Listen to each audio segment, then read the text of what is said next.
And this was a show that was put together by the Cooper Hewitt, I don't know if any of you have seen this, which was kind of an amazing show of design projects that were really created for third world situations. In this case, this is a drinking straw that kind of purifies water as it's sort of pulled from the ground in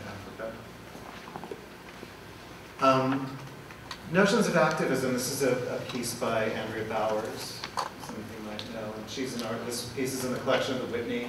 As you can see with the title, it's the memorial to one of the largest urban farms in America, South Central Community Garden at 41st and Alameda Streets, Los Angeles, 1994 to 2006, which, again, the concept of memorial came up earlier in Joyce's conversation. I think that this piece is it's a photoreal. This is a detail of it, a photorealistic drawing of the kind of map of downtown LA with the community garden that was shut down, where the kind of community was evicted. Bauer's work is, here's the kind of fuller vision, and she also recreates a news clipping on the side, which is drawn as well. Her subject is activism. I mean, I don't know that she sort of views her own work as activism, but I think pulls activism into an art dialogue, which I think is a really kind of an amazing thing.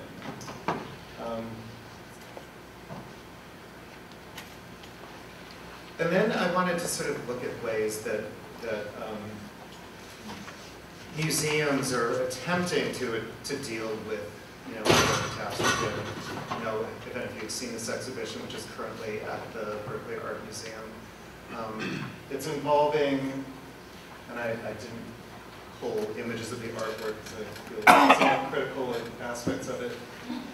The show was co-organized by the San Diego Museum and Berkeley Art Museum, and it involved sending 8 artists to UNESCO World Heritage Sites to work with people in them, work with those environments, and create new works that would be shown.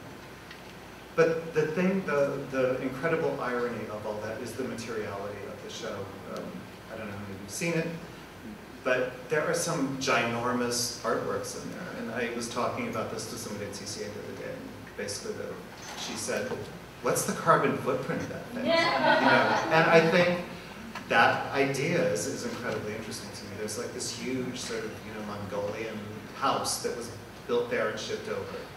I don't know. I mean, it's hard to reconcile. I think as many things are within the art world. And I think you could say that same thing, or I've often thought the same thing about the network of biennials, art fairs, the kind of, you know, what's the carbon footprint of Documenta, or many of the pieces, the larger pieces that are in that. Which leads me to another kind of large piece, which I think is also, again, in my interest in looking at work that does kind of crest over the kind of edge into the popular consciousness. Olafur Eliasson, whose show is about to open in Chicago, some of you probably saw it in San Francisco. The New York waterfalls, which were a $15.5 million artwork that involved building 4 waterfalls in the East River. His stated sort of interest being that about a kind of material, the mutability of water as an object that we don't really sort of consider as an object, and the structure of the city, the kind of architectural structure. But to me, I don't know, this work seemed incredibly kind of dystopian and kind of post-apocalyptic, as though we had to sort of recreate nature from these kind of pipes and kind of artificial materials. And I enjoyed Roberta Smith's review of that, where she concludes it by saying that these works fake natural history with basic plumbing, making little rips in the urban fabric through which you glimpse hints of lost paradise. That being one thing, but another was the way that the institution, the Public Art Fund and the various other cities of New York really took pains to let us know that these works were offset. The carbon footprint of these were offset, or they only sourced electricity from specific places, which I never, I know there's a lot of discussion about that earlier. I never quite understand how that actually works. Do they, use a special plug that goes into that one thing? A similar thing happened with his art car as part of his exhibition at SF MoMA, which was a frozen BMW, which I'm sure some of you saw, which again, they issued press releases sort of saying that this was geothermal energy that was used to power this thing, the 800 square cubic foot refrigerator or freezer that was used to do that. So this whole notion of museums creating an almost, a kind of blank history month. It's an eco month where, okay, do you continue to source energy from outside of the kind of standard petroleum-based grid, or was it just for that show? Right. I mean, I think it's a question that really needs to be answered. There's another one.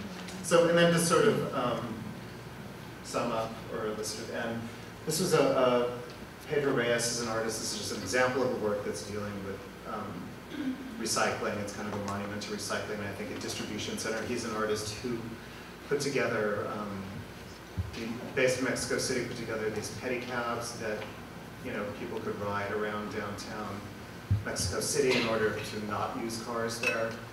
And I invited him to speak at the San Francisco Art Institute, and reading up on him, learned that for his show in New York at the Yvonne Lambert Gallery, he paid to offset the kind of what it took to ship his work and his family to New York for his opening, which I thought, wow, that's an amazing sort of conceptual gesture that sort of adds to the kind of exhibition, except for the fact that he said that, no, I just did that.